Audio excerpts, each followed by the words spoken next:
Welcome. A few weeks ago I was tidying up an old hard drive and I came across some very old videos that I might as well share with you, because the match itself really is one of a kind. I doubt it will ever happen again. There's quite a bit of backstory to this. We're actually going back 19 years to 2006. Real Madrid are trying to book their usual pre-season training camp in Austria. There's just one problem. Plymouth Argyle have already nabbed it. Real Madrid approached Argyle, who were initially reluctant to relinquish their booking.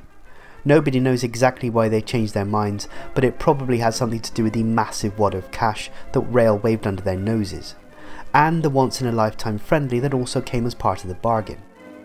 This would take place not in Plymouth or in Madrid, but in Kapfenberg, a small town in Austria. Once the announcement was made, Plymouth was in shock. Ian Holloway, who had only recently been appointed manager of Argyle, couldn't believe his luck, and yes, that's the best quality footage I could get.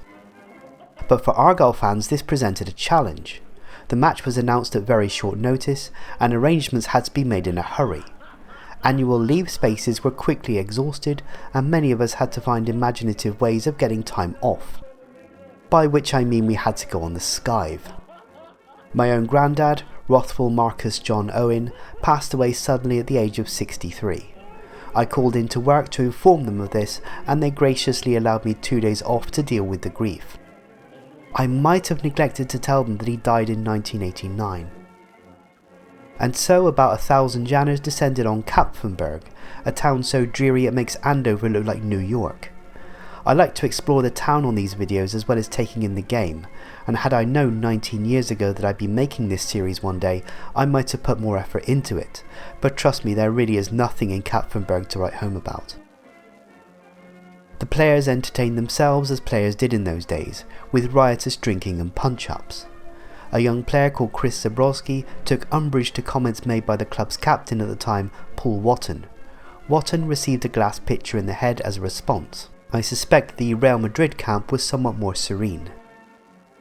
So, the game.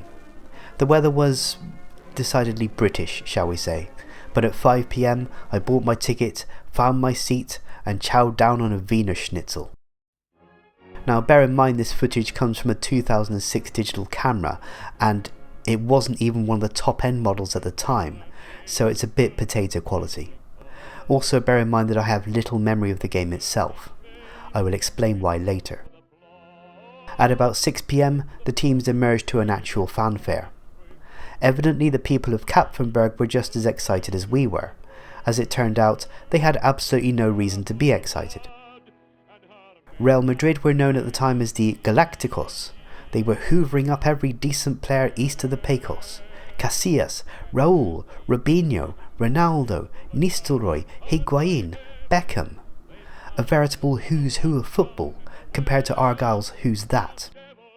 Unfortunately, we won't be seeing any of those names today, because every player who participated in the 2006 World Cup, which had only just finished, was excused from participation. And this being Real Madrid, that meant practically everybody.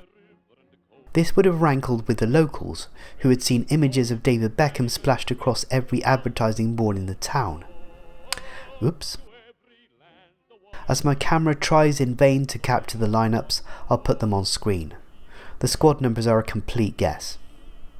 Argyle wanted as many players to savour this moment as possible, so they changed their entire team at half time. I'll bring that to you as well. Despite missing many of their star names, Real Madrid still contained a team full of players who could have walked into any Premier League side. There's Thomas Gravesen and Guti, and yes, Jonathan Woodgate used to play for Real Madrid. You might not be so familiar with Argyle's lineup, but up front was elder statesman Barry Hales, who had just signed for the club. The aforementioned Zabrowski is in the side. The pitcher incident happened another evening. On the bench is a young Dan Gosling, who went on to play for Everton, Newcastle and Bournemouth in the Premier League. So with handshakes done and pendants swapped, incidentally I wonder where Real Madrid keep their Plymouth Argyle pendant, the game begins. And from what I remember, that's pretty much where it ended, because not a great deal happened. This was an occasion many Argyle fans won't forget. The game itself, however, was not quite as memorable.